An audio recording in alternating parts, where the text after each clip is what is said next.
Pleasure serving you, Captain. But it's time to part ways. Fine, you coward!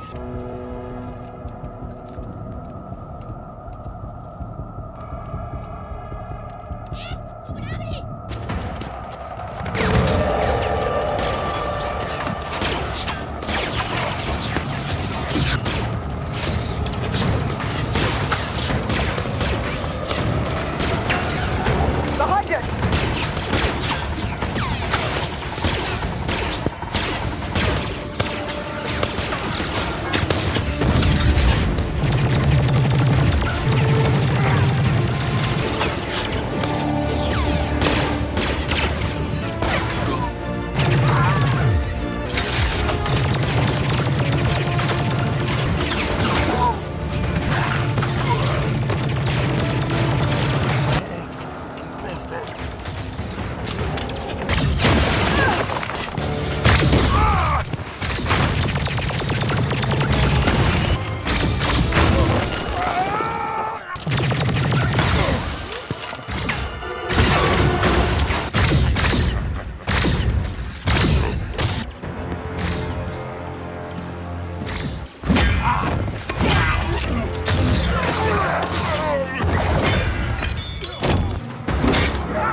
We have to retreat!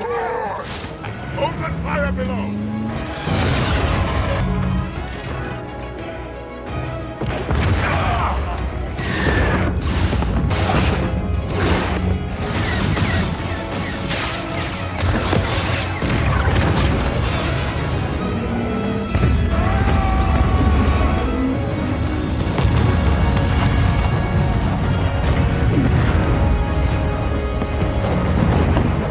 To our fine Mandalorian liberators, to whom this planet is forever indebted.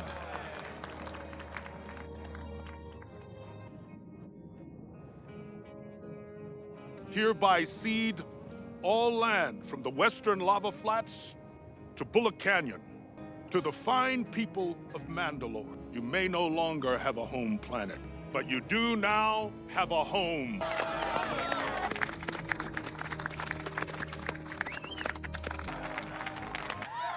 The Armorer wishes to speak with you. Remove your helmet. Do you respect my station? Remove your helmet.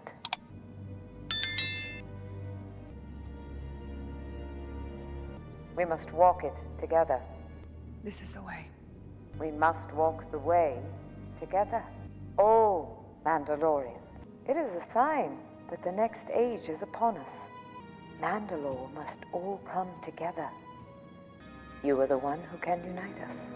When you think of Mandalorians, you probably picture the shining Beskar armor, the T-visor helmets, and of course that famous line, "This is the way." But what happens when the way itself is tested? When the galaxy throws every possible trial against it? That's the story of the Mandalorian Creed, not just as an unchanging relic, but as something constantly under siege, constantly forced to evolve. So let's break this down. The destruction of Mandalore, the near extinction of its people, and the shocking ways the code has been reborn. And maybe, by the end, you'll see that the Mandalorian Creed isn't as rigid as it first seems. It's actually one of the most adaptable belief systems in the galaxy. Part 1.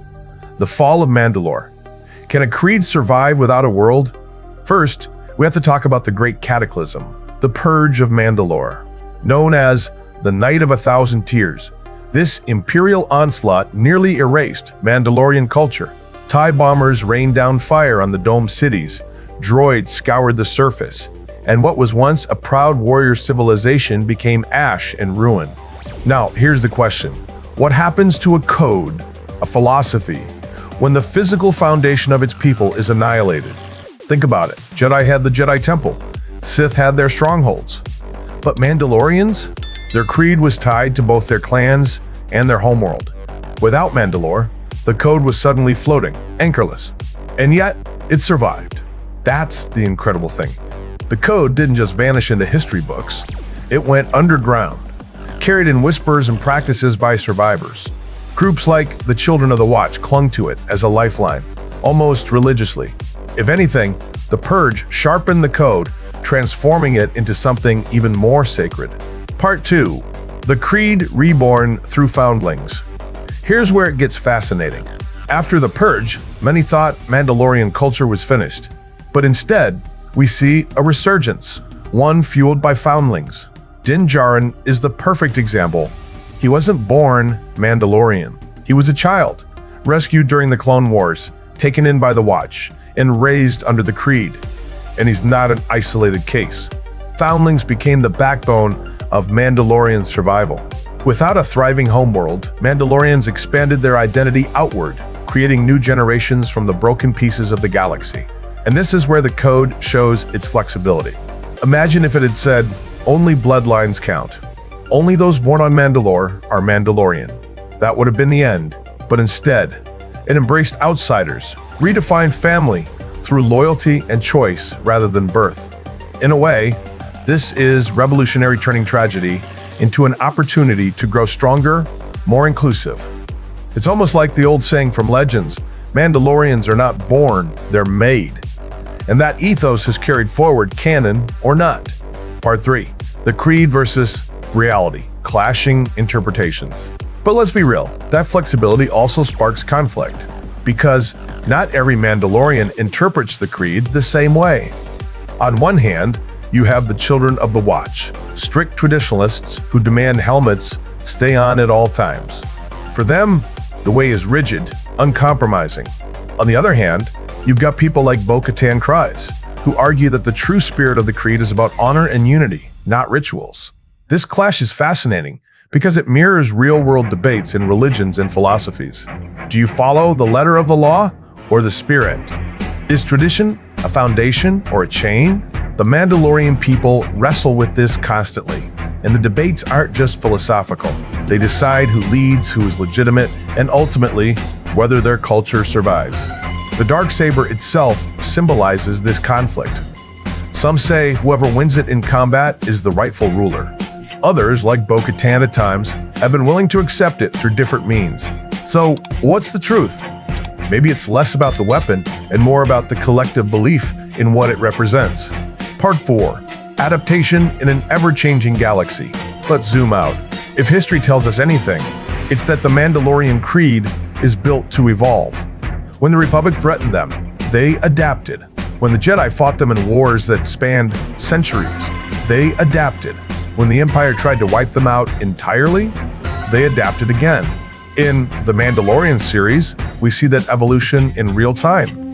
Din starts out as a strict follower, helmet never off, rulebook in hand. But over time, his bond with Grogu challenges him to rethink what family means.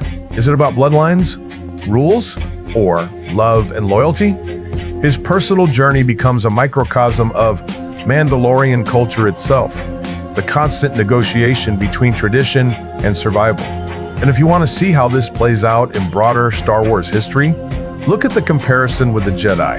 The Jedi Code was famously rigid, no attachments, no exceptions. And what happened? The Order collapsed because it couldn't bend. The Mandalorians, by contrast, bend constantly. And that's why, even in exile, they're still here. Part 5. The Creed's future. Rigid or resilient? So, where does that leave us? Is the Mandalorian Code a brittle set of ancient rules? Or is it a resilient framework that grows stronger under pressure? If you ask me, the evidence leans toward resilience. Every generation has redefined it. The warrior clans of ancient Mandalore lived one way. The pacifist new Mandalorians under Duchess Satine lived another. The Watch takes it in a different direction. And now Din, Bo-Katan, and the Armorer are shaping yet another interpretation. This is the way. Doesn't mean one single path. It means a way, a commitment to walk the road together, even if the terrain changes. And that's what keeps Mandalorian culture alive, even when the world itself is gone. At the end of the day, the Mandalorian creed isn't really under siege. It is the siege. It's been tested by fire, crushed under empires, split by civil wars, and yet it comes back stronger every time. That's not weakness, that's adaptability. So next time you hear, "This is the way," don't think of it as a rigid slogan. Think of it as a declaration of survival, of loyalty, of finding honor in a galaxy that tries to take it from you again and again. Because if history has taught us anything, it's this. The Mandalorian way may bend, it may fracture, but it never breaks. This is the way.